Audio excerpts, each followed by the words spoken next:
नमस्कार प्रिय विद्यार्थी मित्रांनो, आज आपण नवीन सिरीजवरचं उदाहरण घेऊया। ती सिरीज म्हणजे डिस्क्रीट सिरीज।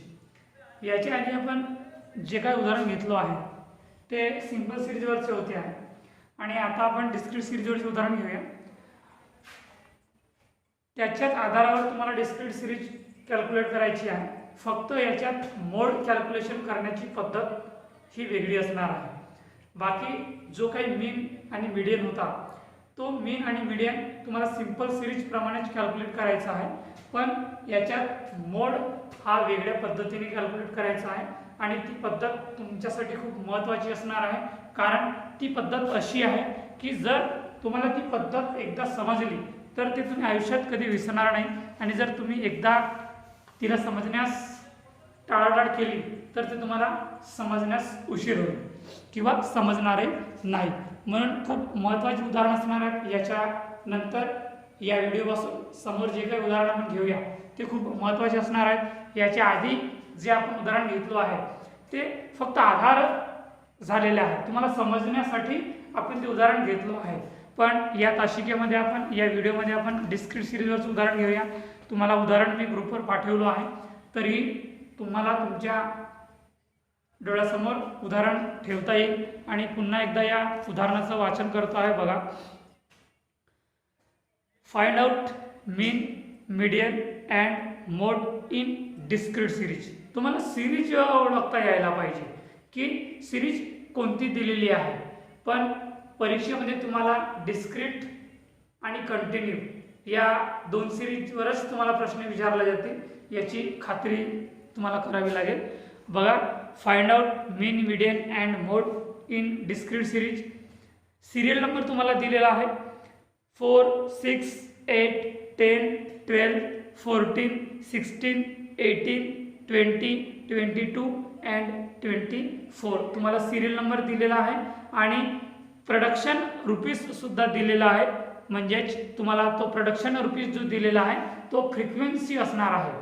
याच्या आधी जे काही आपण उदाहरण शिकलो आहे याच्यात सिरियल नंबर दिलेला असायचा आणि एक सिरीज दिलेली असायची, तर सिरियल नंबर आपण विचारात न घेता जी काही सिरीज दिलेली राहायची त्याचा आपण विचार करत होतो। पण याच्यात तुम्हाला जे काही सिरीज दिलेली राहील आणि जो काही प्रोडक्शन दिलेलं राहील किंवा जी काही व्हॅल्यू दिलेली राहील ते दोन्ही तुम्हाला इथं विचारात घेता येईल। तर बघा, प्रोडक्शन तुम्हाला रुपीजमध्ये दिलेला आहे 14, 26, 34, 40, 42, 38, 32, 22, 12, 8 अँड 4 अशा प्रकारे तुम्हाला प्रोडक्शन रुपीज दिलेला आहे आणि तुम्हाला हे ओळखता यायला पाहिजे की उदाहरण हा सिंपल सिरीजवरचा आहे, डिस्क्रीट सिरीजवरचा आहे की कंटिन्यू सिरीजवरचा आहे। तर जो तुम्हाला सिरियल नंबर दिलेला आहे तो तुम्हाला एक्स म्हणून त्याची तुम्हाला डिनोटिंग करावी लागेल, एक्स, कारण तिथं सिरियल नंबर जो दिलेला आहे तो सिरियल नंबर नाही आहे। 1 to समोरचे आकडे म्हणजे 1 ते पुढचे आकडे कंटिन्यू दिलेले नाही आहेत, तुम्हाला आकडे हे वेगवेगळे दिलेले आहेत आणि म्हणूनच तो जो कॉलम आहे, जो सिरियल नंबरचा कॉलम आहे तो तुम्हाला एक्स म्हणूनच घ्यावा लागेल आणि जो तुम्हाला प्रोडक्शन रुपीज दिलेला आहे तो तुम्हाला एफ म्हणजेच फ्रिक्वेन्सी म्हणूनच घ्यावा लागेल। या दोन्ही कॉलमची गरज तुम्हाला उदाहरण सोडवण्यासाठी खूप महत्त्वाची ठरणार आहे, कारण या दोन्ही सिरीजवरच तुम्हाला ते मीन, मीडियन, मोड काढता येईल। तर तुम्हाला जो सिरियल नंबर दिलेला आहे तर डिनोटिंग तुम्हाला करावी लागेल किंवा डिनोटिंग नाही केले तरी मात्र ती सिरीज तुम्हाला ओळखता यायला पाहिजे। या उदाहरणात तुम्हाला जो सिरियल नंबरचा कॉलम दिलेला आहे तो सिरियल नंबर म्हणजे सिरीज राहणार आहे, ती म्हणजे एक्स सिरीज आणि जो प्रोडक्शन रुपीज दिलेला आहे तो जो प्रोडक्शन रुपीज आहे तो म्हणजे एफ, शॉर्ट फॉर्म एफ आहे, त्याचा फुल फॉर्म फ्रिक्वेन्सी आहे। तर आपल्याला हे दोन्ही सिरीज उपयोगात येणार आहे या उदाहरणात आणि याच्यानंतर जे काही आपण उदाहरण घेऊया त्याच्यात तुम्हाला प्रत्येक उदाहरणात वेगळं शिकायला मिळणार आहे, काहीतरी तुम्हाला वेगळं शिकायला मिळेल आणि म्हणून तुम्ही हे उदाहरण पूर्ण पहा। तुम्हाला ग्रुपवर उदाहरण पाठवतो आहे मी आणि यूट्यूबवर सुद्धा पाठवतो आहे। तुम्हाला ज्या पद्धतीने सोयीचे होईल ते व्हिडिओ पाहण्यासाठी त्या पद्धतीने तुम्ही पहा। तर बघा, उदाहरणाची सुरुवात करूया आपण। उदाहरण तर मी तुम्हाला वाचून दाखवलं आहे. आता आपण कॅल्क्युलेशनकडे वळूया. जो तुम्हाला सिरियल नंबर दिलेला आहे तो सिरियल नंबर तुमचा एक्स राहणार आहे. तो सिरियल नंबर तुमचा एक्स राहणार आहे.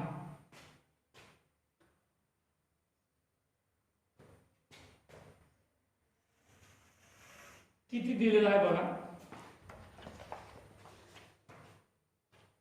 4 6 8 10 12 14 16 18 20 22 आणि 24 तुम्हाला एक्स दिलेला आहे. या प्रकारे 4 6 8 10 12 14 16 18 20 22 आणि 24. नंतर बघा याच्यात तुम्हाला फ्रिक्वेन्सी म्हणजे जो प्रोडक्शन रुपीज दिलेला आहे तो कॉलम असणार आहे तुमचा फ्रिक्वेन्सीचा. तुम्ही त्याला एफ शॉर्ट फॉर्म लिहू शकता. तो कॉलम म्हणजे फ्रिक्वेन्सी. तुम्हाला फ्रिक्वेन्सी दिलेली आहे. उदाहरण बघा किती दिलेली आहे.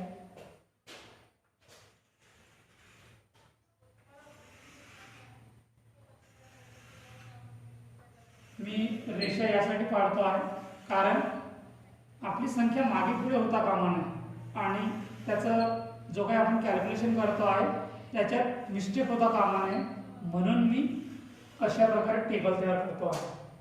14 26 34 40 42 38 32 22 12 8 आणि 4 अशा प्रकारे तुम्हाला उदाहरणात सर्व माहिती दिलेली राहील. त्या माहितीच्या आधारावर तुम्हाला जो काही उदाहरणात विचारलं असेल तो कॅल्क्युलेशन करावं लागेल. एफ झालं. आता डीएक्स डिव्हिएशन फ्रॉम ॲझ्युम्ड मीन. तुम्हाला डीएक्स घ्यावा लागणार आहे. तर तो डीएक्स तुम्हाला कुठून घ्यावा लागणार आहे. एक्स सिरीजमधून तुम्हाला डीएक्स घ्यावा लागणार आहे. एक्स सिरीजमधून तुम्हाला डीएक्स म्हणून घ्यावायचा आहे. डीएक्स ही जी सिरीज दिलेली आहे एक्स या एक्स सिरीज मधूनच तुम्हाला डेव्हिएशन फ्रॉम ॲझ्युम्ड मीन म्हणून घ्यायचं आहे. कोणतीही संख्या तुम्हाला घेता येईल. याच्या आधी आपण जे काही उदाहरण घेतलेले आहोत सिंपल सिरीजवर त्या उदाहरणात सुद्धा मी तुम्हाला सांगितलं आहे की डेव्हिएशन फ्रॉम ॲझ्युम्ड मीन आपल्याला कोणतीही संख्या म्हणून घेता येईल. याच्यात कोणती संख्या तुम्ही घ्या. तुम्हाला जे योग्य वाटेल ते. असं नाही आहे की नोट्स किंवा बुक्समध्ये जी संख्या दिलेली आहे तीच संख्या आपल्याला घ्यायला पाहिजे किंवा एखाद्या विद्यार्थ्यांनी जी संख्या घेतली आहे तीच संख्या आपण घेऊ तेव्हाच आपलं कॅल्क्युलेशन किंवा उत्तर बरोबर येईल असं नाही आहे. सर्वांच्या संख्या जरी वेगवेगळ्या असतील पण मात्र सर्वांचं उत्तर हा सारखं येईल आणि सारखंच यायला पाहिजे. डीएक्स घेऊया आपण 12. डीएक्स आपण घेऊया 12.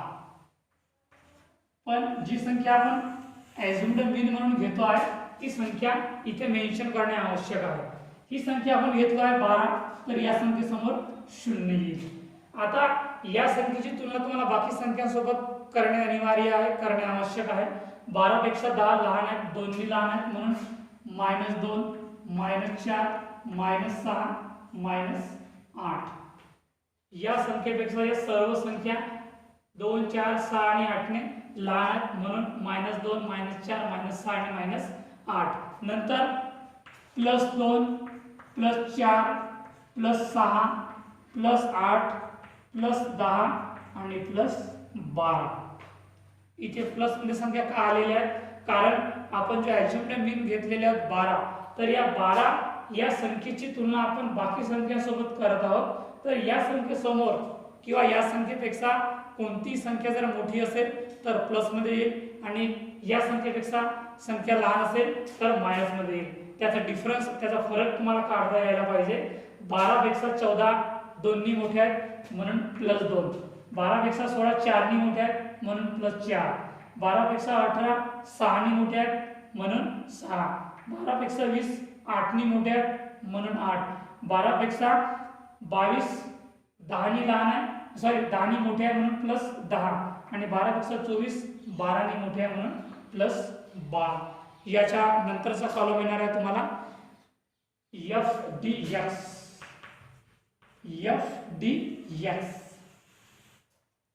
याच्या नंतरचा कॉलम आहे तुम्हाला FDX, म्हणजेच फ्रिक्वेन्सी गुणिला DX. FDX म्हणजेच F गुणिला DX. F म्हणजेच फ्रिक्वेन्सी आणि DX म्हणजे assumed mean from X series. तुम्हाला हे दोन्ही टेबल या उदाहरणात दिलेले नसतील पण काढावा लागतील. तुम्हाला फ्रिक्वेन्सी उदाहरणात दिलेले आहे, परंतु DX म्हणजेच डेव्हिएशन फ्रॉम अज्युम्ड मीन तुम्हाला हावाला कॉलम काढावा लागेल. या उदाहरणात आपण DX काढलेले आहोत आणि याच्या नंतरचा कॉलम येणार आहे FDX म्हणजेच फ्रिक्वेन्सी गुणिला DX म्हणजेच F गुणिला DX. तुम्हाला फ्रिक्वेन्सीचा कॉलम म्हणजे टेबल दिलेला आहे आणि DX चा सुद्धा टेबल दिलेला आहे. तर याचा आणि याचा गुणाकार इथे येईल 14 गुणिला -8. पण कॅल्क्युलेटर मध्ये टाइप करत असताना जर 14 गुणिला -8 कॅल्क्युलेट कराल तर त्याचं उत्तर बरोबर येणार नाही, म्हणून 14 गुणिला 8 करायचं सरळ सरळ 112 येईल आणि चिन्ह मायनसचं आहे तर -112 लिहायचा. नंतर 26 गुणिला 6, 26 गुणिला 6 -156, -156. 34 गुणिला 4, 34 गुणिला 4 -136. 40 गुणिला 2 -80. 42 गुणिला 0 0. 38 गुणिला 2 76.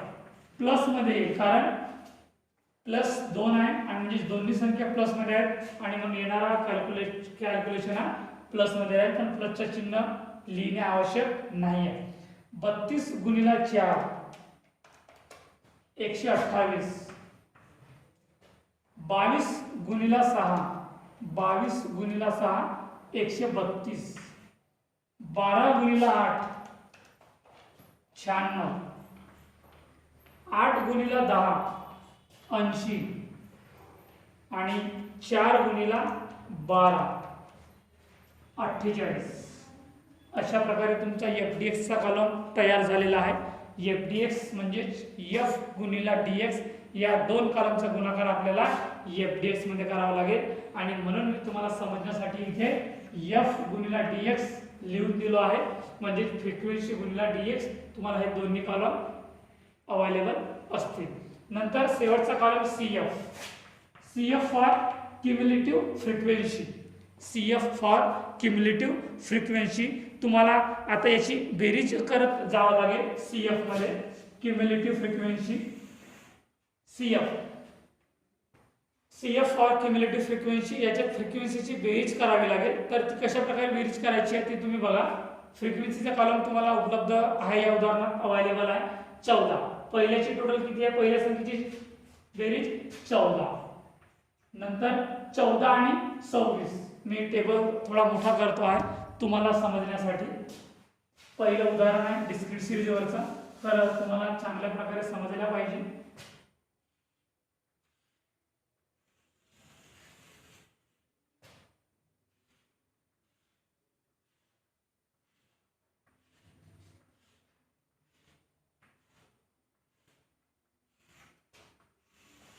अशा प्रकारे तर बघा, CF फॉर क्युम्युलेटिव्ह फ्रिक्वेन्सी तुम्हाला फ्रिक्वेन्सीची बेरीज इथं करावं लागणार आहे. पहिली फ्रिक्वेन्सीची बेरीज आहे 14, ठीक आहे. नंतर 14 plus 26, 14 plus 26 is equal to किती होणार आहे 20, 30 आणि 40. याची बेरीज येणार आहे 40. नंतर 40 अधिक 34 74, 74. नंतर 74 प्लस 40 7 आणि 4 2 110 आणि 114. 74 प्लस 40 114. नंतर 114 प्लस 42 किती होणार आहे 40 50 46 146 114 प्लस 42 सॉरी 156 114 आणि 42 156 आणि 38 156 प्लस 38 किती होणार आहे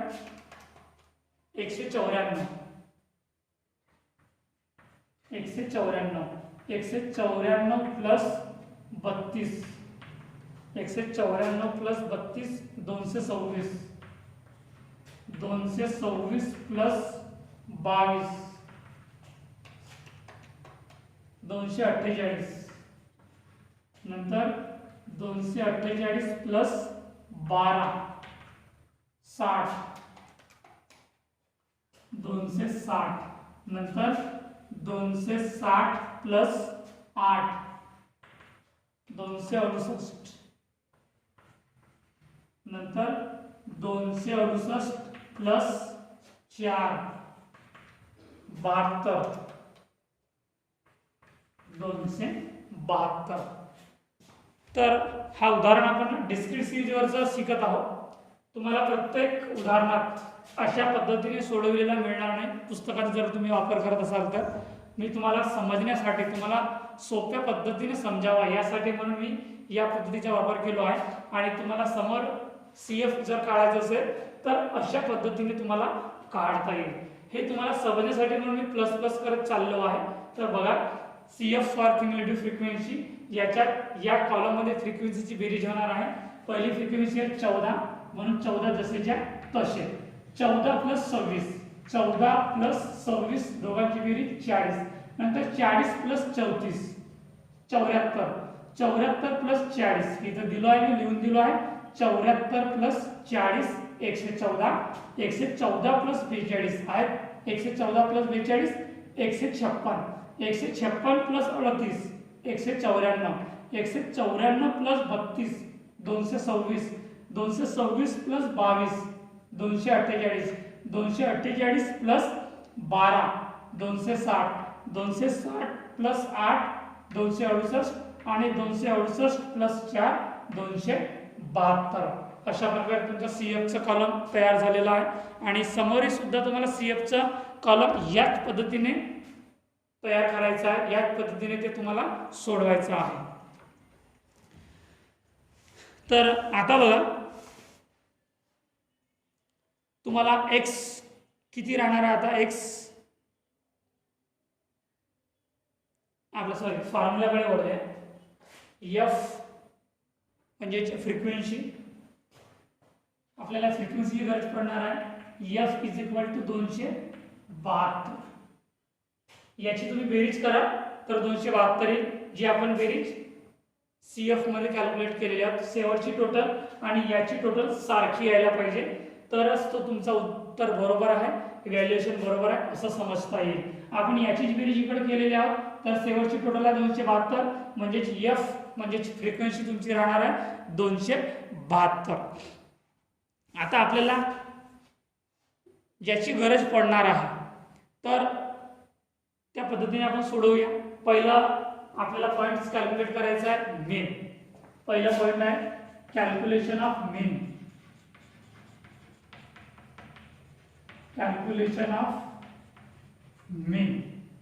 याला शॉर्ट फॉर्म आहे ये. याला शॉर्ट फॉर्म मग आपल्याला ये म्हणता येईल. फॉर्म्युला आहे ये is equal to x plus summation f d x आहे की डी एक्स आहे summation d x. Continue series मध्ये एफ डी एक्स लागेल. इथे सिंपल सिरीज आणि डिस्क्रीट सिरीजवर मीन काढण्यासाठी फॉर्म्युला सारखा आहे summation d x upon n. तर समेशन डी एक्स आपल्याला काढावं लागेल. समेशन डी एक्स आणि समेशन एफ डी एक्स बघा आधी आपण समेशन डी एक्स काढूया. याच्यात काही संख्या प्लसमध्ये असतील आणि काही संख्या मायनसमध्ये असतील, तर दोघांची बेरीज वेगवेगळी करायची. मायनसवाल्यांची बेरीज वेगळी आणि प्लसवाल्यांची बेरीज वेगळी. इथे मायनसवाल्यांची बेरीज किती आहे बघा, 8 आणि 6 14, 14 आणि 4 18, 18 आणि 2 20. मायनसची बेरीज आहे 20. आता प्लसची बेरीज करून बघा किती आहे, 2 आणि 4 6, 6 आणि 6 12, 12 आणि 8 20, 20 आणि 10 30, 30 आणि 12 42. तर प्लस वाल्यांची बेरीज आहे 42. मोठी संख्या कोणती आहे 42. चिन्ह कोणतं आहे प्लस, तर चिन्ह लागेल प्लसचा. 42 मधून 20 मायनस तुम्ही करत असाल तर किती उरतील 22 उरतील. तर इथे येणार आहे तुमचे 22. इथे येणार आहे तुमचे 22. नंतर summation f d x. Summation f d x याच्यात बघा, याच्यात सुद्धा तुम्हाला काही संख्या प्लसच्या असतील आणि काही संख्या मायनसच्या असतील, तर त्या सुद्धा तुम्हाला याच पद्धतीने कॅल्क्युलेट करायच्या आहेत. मायनसची बेरीज वेगळी आणि प्लसची बेरीज वेगळी. इथं मायनसची बेरीज किती आहे 112 प्लस 156 प्लस 136 आणि प्लस 80. मायनसची बेरीज आहे 484. मायनसची बेरीज आहे 484 आणि प्लसची बेरीज बघा 76 प्लस 128 प्लस 132 प्लस 96 प्लस 80 आणि प्लस 48. प्लसची बेरीज आहे 560. तर मोठी संख्या कोणती आहे 560. चिन्ह कोणतं आहे प्लस, म्हणून येणारा व्हॅल्युएशन राहणारा प्लस मध्ये. 560 मधून 484 मायनस करा तर 76 उरतील. 76. अशा पद्धतीने आपल्याला फॉर्म्युल्याची व्हॅल्यू काढता आली आहे आणि तुम्हाला अशाच पद्धतीने फॉर्म्युल्याची व्हॅल्यू सुद्धा काढावी लागणार आहे. आता आपण वळूया मीन कडे, फॉर्म्युल्याकडे. Formula A for mean. A is equal to x plus summation dx upon n. x कोणती संख्या आहे, ही जी dx आपण घेतलेली आहे ही संख्या तुमची x असणार आहे. म्हणून मी तुम्हाला सुरुवातीलाच सांगितलं आहे की तुम्ही एक्स कॉलम मधून जी संख्या तुम्ही dx म्हणून घेतात, डेविएशन फ्रॉम अझ्युम्ड मीन म्हणून घेतात, तर ती संख्या इथे लिहिणे आवश्यक आहे, कारण त्याचा आपल्याला उपयोग मीन मध्ये होतो आहे. तर x आहे तुमचा 12. x आहे 12 प्लस समेशन dx किती आहे, समेशन dx आहे 22. समेशन dx 22 आहे. n किती आहे n तुमचं किती आहे बघा,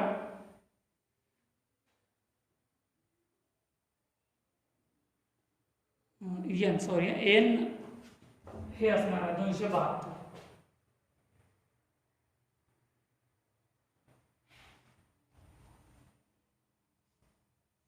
n 272 असणार आहे. n 272 फ्रिक्वेन्सी टोटल म्हणजे n तुमचं किती आहे 272.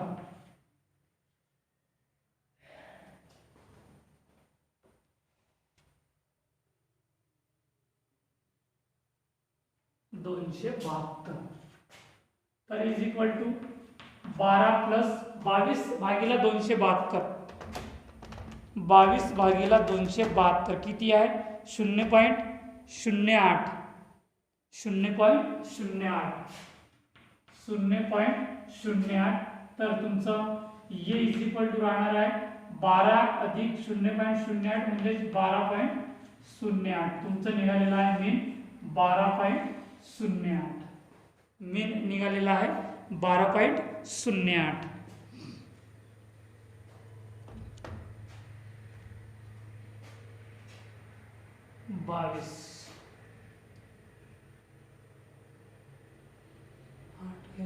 बरोबर 22 भागीला 272 0.08. तुमचं मीन निघालेलं आहे 12.08. नंतर B point calculation of median. Calculation of median short form आहे एम. फॉर्म्युला आहे m is equal to the size of n+1 upon tooth atom. m is equal to the size of n ची value किती आहे 272 अधिक 1 भागीला 2 item 172 172 plus 1 upon twoth item. m is equal to the size of 272 plus 1 273 upon tooth atom. m is equal to the size of 273 upon 2 273 upon 2 136.5 136.5 item. म्हणजेच तुमचा median निघालेला आहे 136.5. तर आता शेवटची लाईन लिहायची आहे m is equal to the size of 136.5 item is. आता हे जे 136.5 आहे ही संख्या कोणत्या ग्रुपमध्ये मोडतो आहे हे तुम्हाला बघावं लागणार आहे की 136.5 तुमचा मीडियनची व्हॅल्यू निघालेली आहे तर ती कोणत्या ग्रुपमध्ये मोडतो आहे. तर बघा 136.5 कुठे मोडणार आहे 136.5 136 कुठे येईल इथे येईल बरोबर आहे. 136 आहे 156 म्हणजे इथं संख्या येतो 114 मध्ये 136 येणार नाही कारण की ही संख्या लहान येतो आहे 136 या संख्येत समावेश होणार आहे. म्हणजे कोणत्या नंबरची संख्या आहे ती 1 2 3 4 and 5 म्हणजे पाचव्या नंबरची संख्या जी तुम्हाला दिलेली आहे 42 आणि त्याचा CF म्हणजे क्युम्युलेटिव्ह फ्रिक्वेन्सी निघालेली आहे 156. या 156 मध्ये 136.5 चा समावेश होऊ शकतो कारण त्या संख्येपेक्षा ही संख्या मोठी आहे त्या संख्येपेक्षा ही संख्या लहान आहे म्हणून याच्यात त्या संख्येचा समावेश होणार नाही. म्हणून 156 मध्ये 136.5 या संख्येचा समावेश होतो आहे. तर कोणती संख्या आहे ती 42 म्हणजे fifth item. Fifth is fifth column. त्याचा CF चा ग्रुप कोणता आहे CF चा group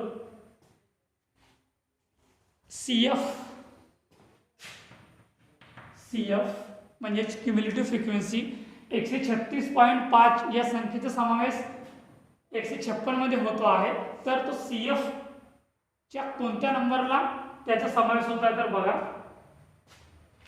CF of 156 and its original value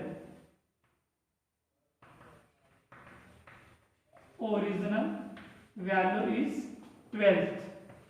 original value is 12 म्हणजेच बघा 136.5 आपला मीडियनची व्हॅल्यू निघालेली आहे. त्या 136.5 ही संख्या कोणत्या CF च्या ग्रुपमध्ये समाविष्ट झालेली आहे 156. आपण लिहिलेले आहोत की CF ऑफ 156 आणि त्याची ओरिजिनल व्हॅल्यू काय आहे तर ती बघा इट्स ओरिजिनल व्हॅल्यू इज 12 म्हणजेच 12. हा ग्रुप आलेला आहे तुमचा X चा तर त्याची ओरिजिनल व्हॅल्यू तुमची किती राहणार आहे 12. त्याचा फ्रिक्वेन्सी 42 आहे म्हणजेच पाचव्या नंबरची व्हॅल्यू आहे म्हणून तिथं फिफ्थ ॲटम्स लिहिलेला आहे आणि 156 तुमचा CF चा व्हॅल्यू दिलेली आहे म्हणून 156 तुमचा CF चा म्हणजे क्युम्युलेटिव्ह फ्रिक्वेन्सीचा त्याच्यात समावेश झालेला आहे. याच्यानंतर शेवटचा पॉइंट्स आहे कॅल्क्युलेशन ऑफ मोड आणि हा सर्वात महत्त्वाचा पॉइंट आहे. सर्वात महत्त्वाचा पॉइंट्स म्हणजेच calculation of mode. C number point calculation of mode म्हणजेच Z. कॅल्क्युलेशन ऑफ मोड म्हणजेच Z.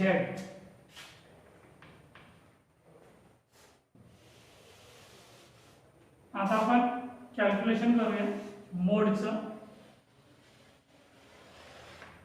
मोडचं कॅल्क्युलेशन करूया. बघा कशा प्रकारे आपण मोडचं कॅल्क्युलेशन करतो आहे. तर इथे पुन्हा टेबल इथपर्यंत या दोन जे कॉलम तुम्हाला दिलेले आहेत, हे दोन कॉलम तुम्हाला जसेच्या तसे इथे लिहायचं आहे. आधी सुरुवातीला एक्स किती आहे 4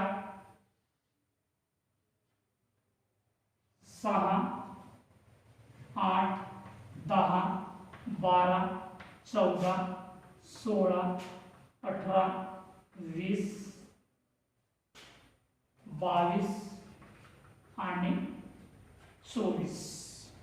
बघा खूप महत्वाचा पॉइंट्स आपण कॅल्क्युलेशन करत आहोत या सिरीजवरचं. मोड कॅल्क्युलेशन करत आहोत. मी इथे लिहून दिलो आहे की कॅल्क्युलेशन ऑफ मोड तो कशा प्रकारे आपल्याला डिस्क्रीट सिरीजमध्ये आणि कंटिन्यूस सिरीजमध्ये अशाच पद्धतीने आपल्याला मोड कॅल्क्युलेशन करायचं आहे. म्हणून खूप महत्त्वाचं उदाहरण आपण या व्हिडिओमध्ये घेत आहोत, या तासिकेमध्ये घेत आहोत. म्हणून लक्ष द्या आणि बारकाईने लक्ष द्या.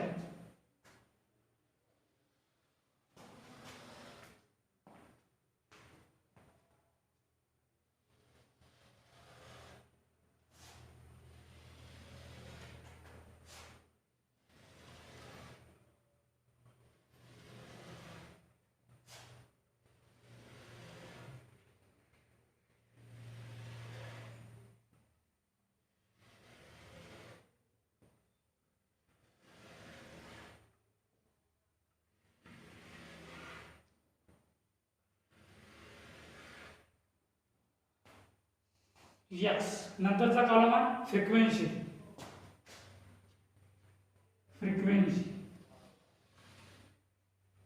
नंतरचा कॉलम आहे तुम्हाला दिलेला फ्रिक्वेन्सी. आपण फ्रिक्वेन्सीचा कॉलम हा मोठं घेऊया म्हणजे तुम्हाला समजण्यास सोपं होईल.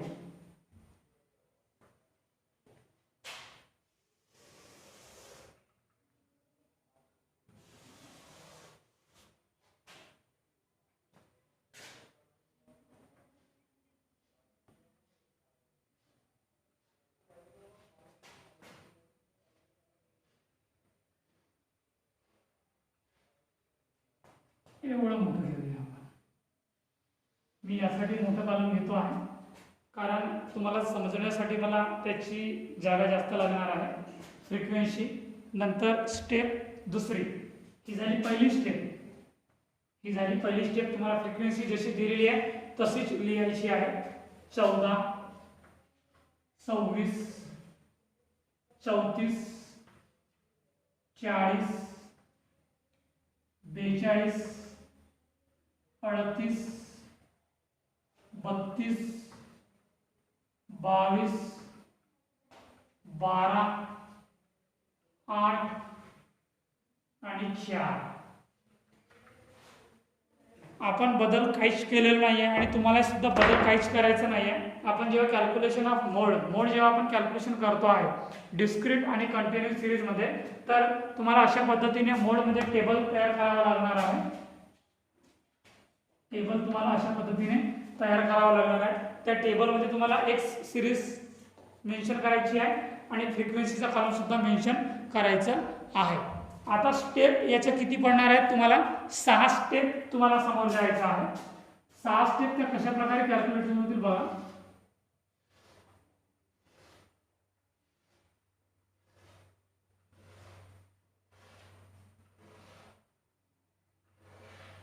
याच्यात आपल्याला 6 स्टेप समोर जायचं आहे.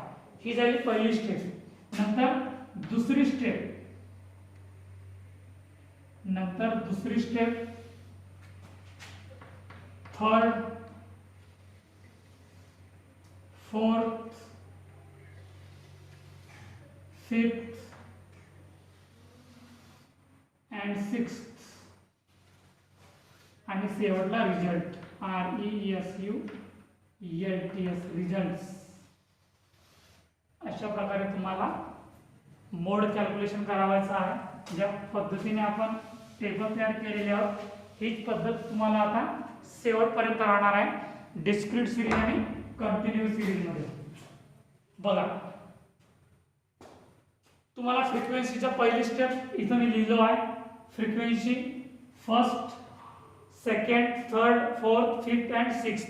तुम्हाला 6 स्टेपचा वापर करावा लागेल आणि या 6 स्टेपमधून जी संख्या हायर राहणार आहे, जी संख्या मोठी राहणार आहे, ज्या संख्येला जास्तीत जास्त मार्क्स मिळणार आहेत ती संख्या मोड म्हणून राहणार आहे.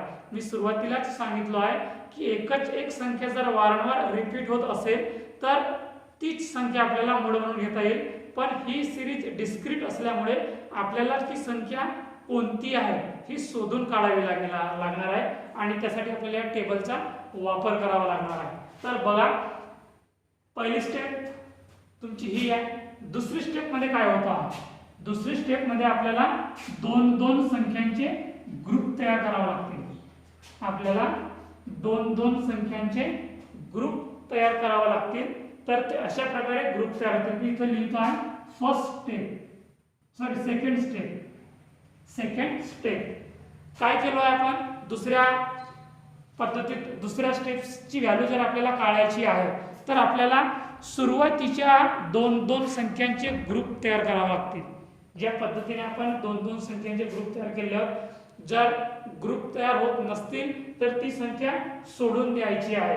ही 4 जी संख्या आहे यासाठी ग्रुप तयार होत नाहीये म्हणून ही संख्या आपण सोडलो आहे.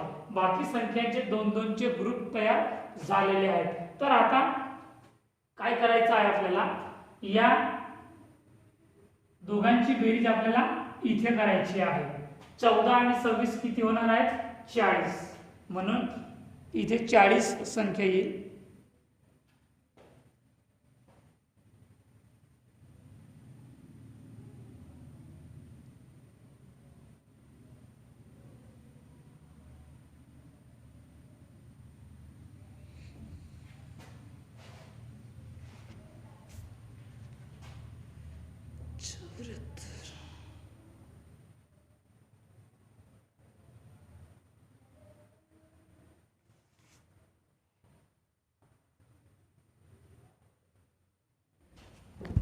किती येणार आहे? 14 आणि 26.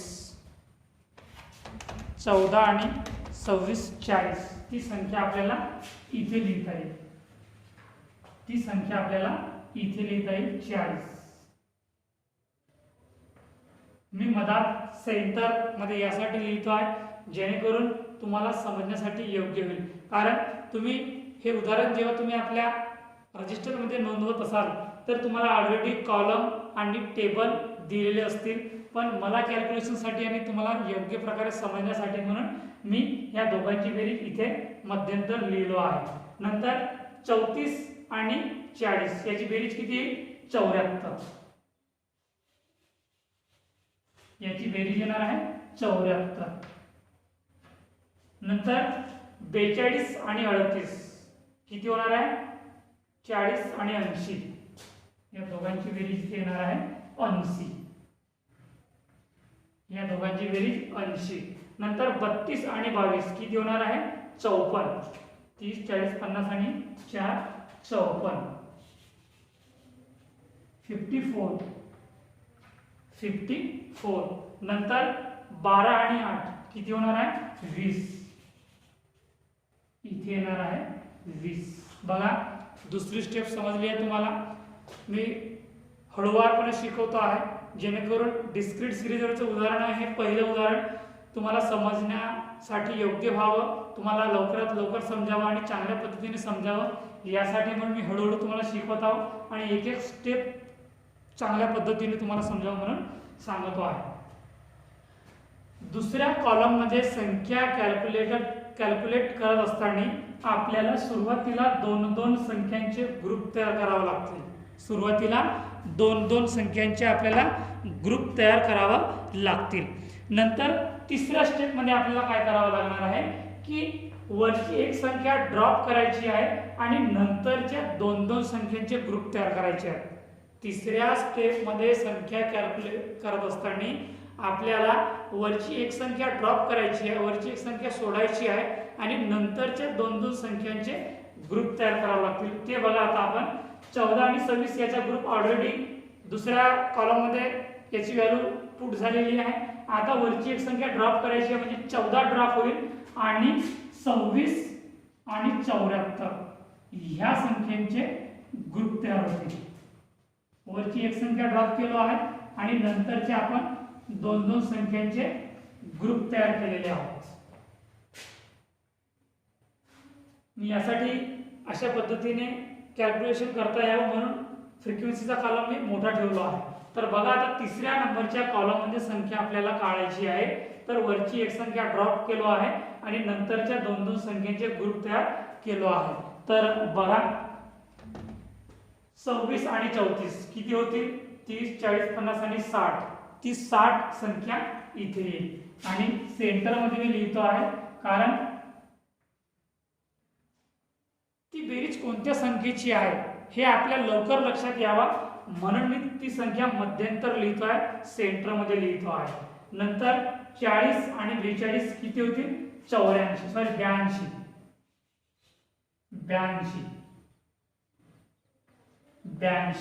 नंतर 38 आणि 32 किती होतील? 60 आणि 10 70. नंतर 22 आणि 12 20, 30 आणि 34.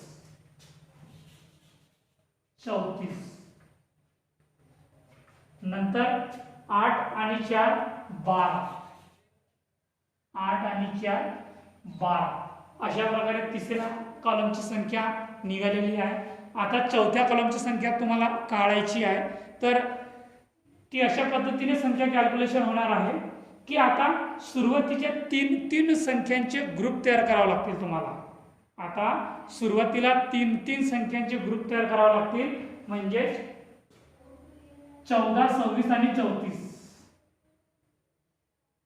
14, 26 आणि 34, 40, 42 आणि 38, 32, 22 आणि 12. 32, 22 आणि 12. आता याच्यात ग्रुप तयार होत नाही. तीन संख्या शेवटीला उपलब्ध नाही आहेत म्हणून या संख्येचा ग्रुप तयार होणार नाही. आता बघा 34 स्टेप, तिसरी स्टेप. आता आपण तीनचे ग्रुप तयार केलेले आहोत. तर ते आता तीनची संख्या ची आपल्याला बेरीज करावी लागणार आहे. 1, 2 आणि 3, 1, 2 आणि 3 या संख्येचे ग्रुप तयार झालेले आहेत. 14, 26 आणि 34 या तिघांची बेरीज किती आहे? 14, 26 आणि 34 या तिघांची बेरीज आहे 74.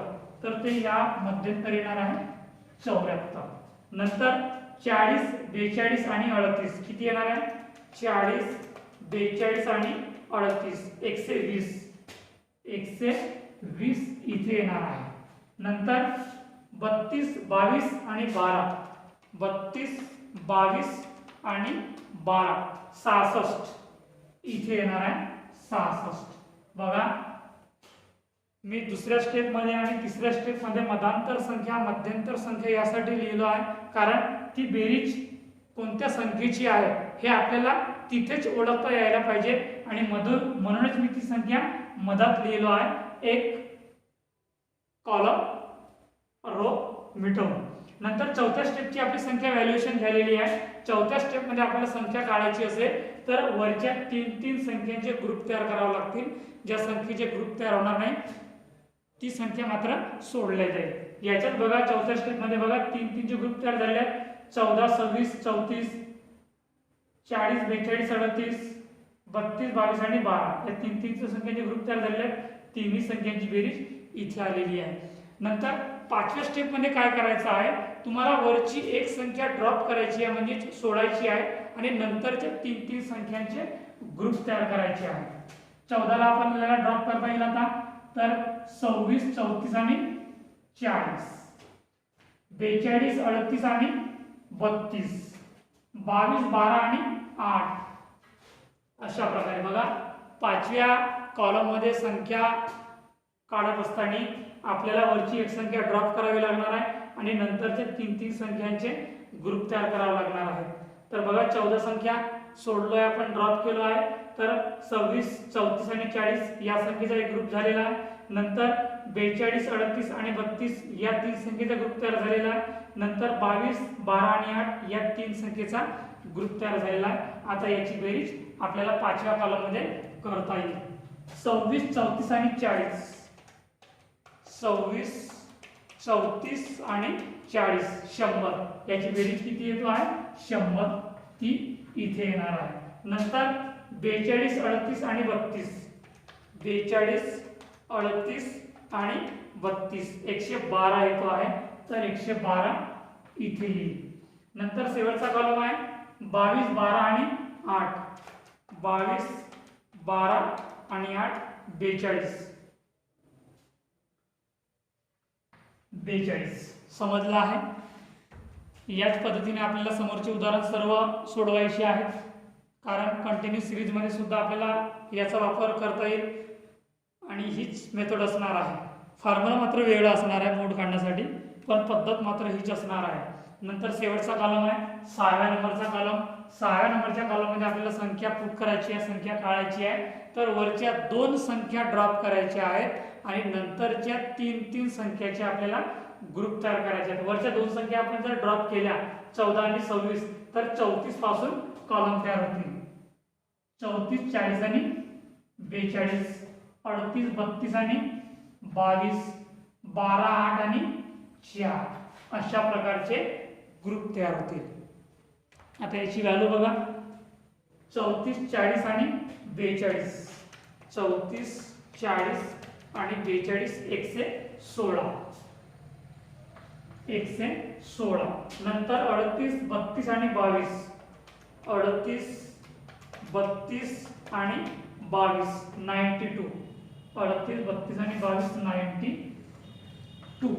नंतर शेवटचा कॉलम आहे, शेवटचा ग्रुप आहे 12, 8 आणि 4, 12, 8 आणि 4 24, 24।